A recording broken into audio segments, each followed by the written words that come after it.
Imagine walking down a city street, the world around you painted in shades of gray and silence, but not the one you know from movies or glossy postcards. This is a different America, one that rarely makes the headlines. Instead, the silence is haunting, broken only by distant sirens and the shuffling of people lost in their own worlds, each step echoing with stories untold.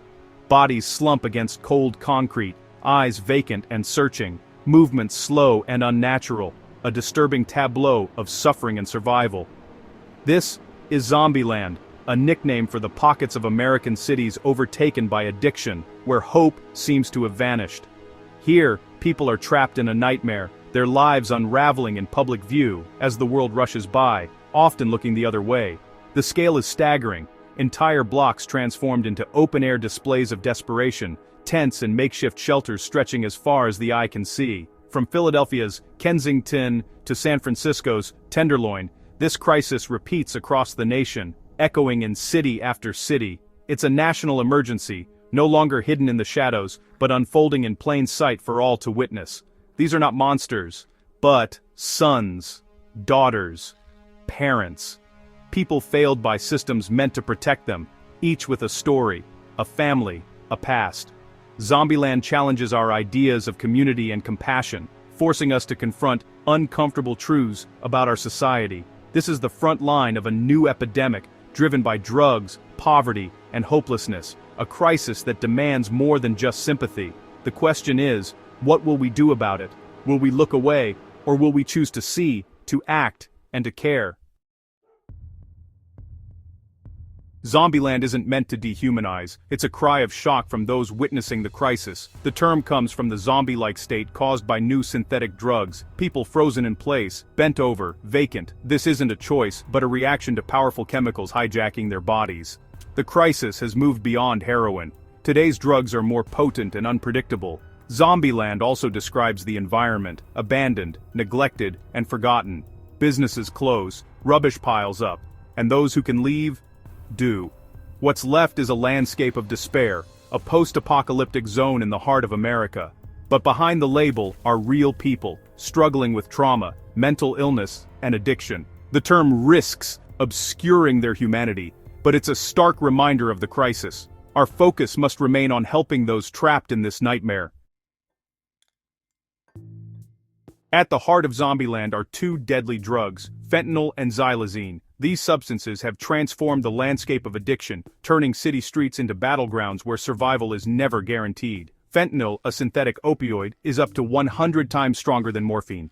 Just a few grains can kill. Its potency means that even the smallest miscalculation can be fatal, and it's nearly impossible for users to know exactly what they're taking.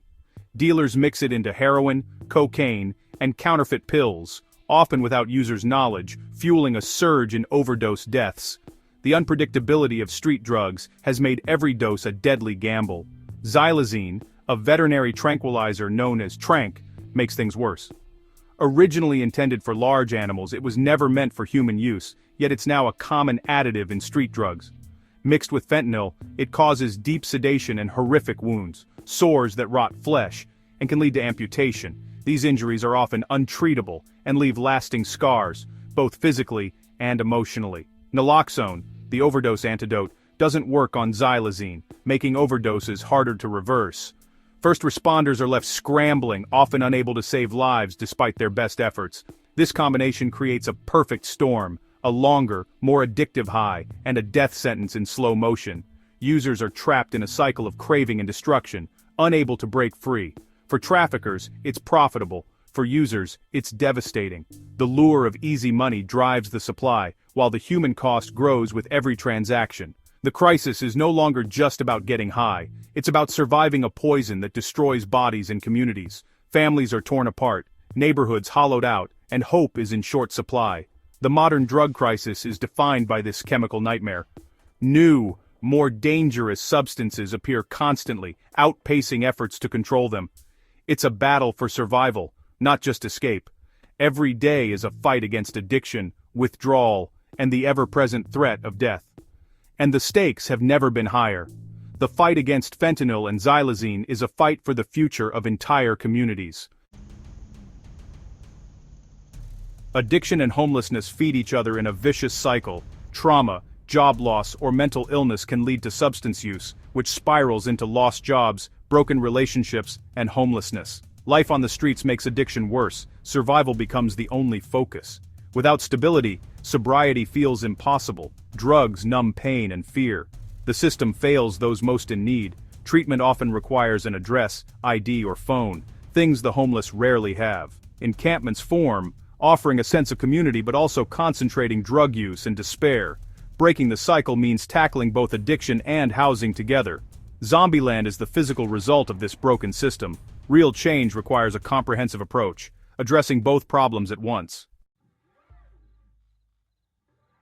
To truly understand Zombieland, you have to listen to the people who live it every single day. Their voices, often overlooked, are the heartbeat of this crisis. Michael, once a proud construction worker, lost everything after a back injury. What started as prescribed painkillers spiraled into an addiction to street drugs. He remembers the day he lost his job, his home, and his sense of purpose. This trank dope, it eats you alive. I'm scared every day, but withdrawal is its own hell.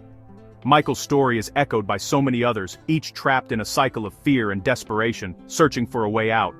Paramedics like Sarah face exhaustion and heartbreak on every shift.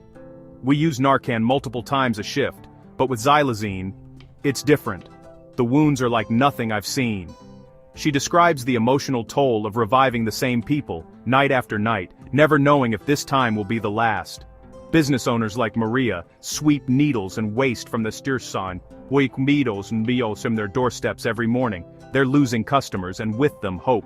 I feel for these people, but my family's livelihood is disappearing.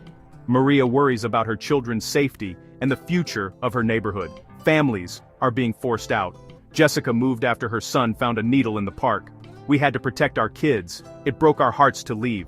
For many, the dream of a safe home is slipping away, replaced by anxiety and loss.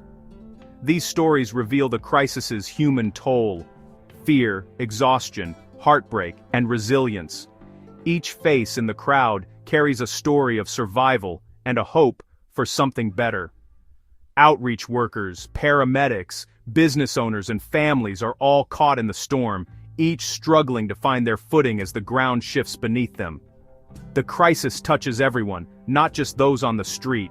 It seeps into schools, businesses, and homes, blurring the lines between safety and danger, between hope and despair. It's a web of suffering and survival, woven through every layer of the community. No one is untouched, and no one can look away. Each story is a call for help, and a reminder that recovery is possible. There are glimmers of hope, support groups, outreach, and moments of connection that light the darkness. The fight is personal, and the stakes are lives. Every act of compassion, every effort to help, is a step toward healing. Zombieland is not just a place, it's a shared struggle, a challenge that demands empathy and action from us all. The voices from the front lines demand to be heard. Their stories are a call to action, urging us to confront the crisis together. Their survival is our responsibility. Only by listening, caring, and acting can we hope to change the story for everyone. Despite the crisis, communities are fighting back. Cities distribute naloxone for free and embrace harm reduction, clean needles, wound care, and fentanyl test strips. Non-profits like Savage Sisters and St. Anne's Corner build trust, offer food, first aid, and a human connection. Mobile treatment vans bring doctors and nurses directly to encampments, providing wound care and addiction meds. Some cities clear encampments, but this often just moves the problem elsewhere. Resources are stretched thin. Burnout among outreach workers is high. Funding is a constant struggle, and cities must balance the needs of all residents. There's no single solution. Every community experiments with compassion, public health, and law enforcement. The fight is ongoing and progress is slow, but these efforts save lives and offer hope. The battle for Zombieland is being waged one person, one block, one day at a time. Solving Zombieland requires a three-pronged approach: medical, social, and legal. Medically, we need treatment on demand. No waiting lists, just immediate help. This means more funding for detox, treatment centers, and addiction medications. Socially, we must address homelessness, poverty, and mental illness. The Housing First model works: give people homes first, then connect them to services. Legally, we must disrupt drug trafficking and rethink our approach to drug use. Many experts call for decriminalizing possession and investing in public health, not punishment. The biggest barriers are money, political will, and community resistance. Overcoming these hurdles takes leadership and public education. Addiction is a disease, and recovery is possible, but only if we act together. Every overdose statistic hides a shattered family and a lost future. The crisis leaves scars, empty chairs grieving parents, children in foster care. It erodes communities. Parks become unsafe businesses, close fear and division grow. Addiction robs people of dignity and hope, reducing lives to a desperate cycle. The psychological toll is immense, loss of dreams, identity, and humanity. This isn't someone else's problem, it's happening in our cities to our neighbors. The people on the street are us minus a safety net. The human cost reflects our society's failures. Ignoring it is not an option. We all pay the price. The debt is collective and the time to act is now. Zombieland is a warning, a symptom of deeper illness in our society. We can't look away. These are human beings in crisis. The solution is national compassion, courage, and investment in public health, treatment, and housing. Harm reduction keeps people alive long enough to recover. We must have tough conversations about where to build shelters and treatment centers. Ordinary citizens can help, learn, share knowledge, fight stigma, support nonprofits, and advocate for better policies. Even small acts of kindness matter. This is a test of our collective character. Will we help or turn away? Zombieland can be a story of resilience and recovery if we choose it. The work is hard, but inaction is unacceptable. We must act now.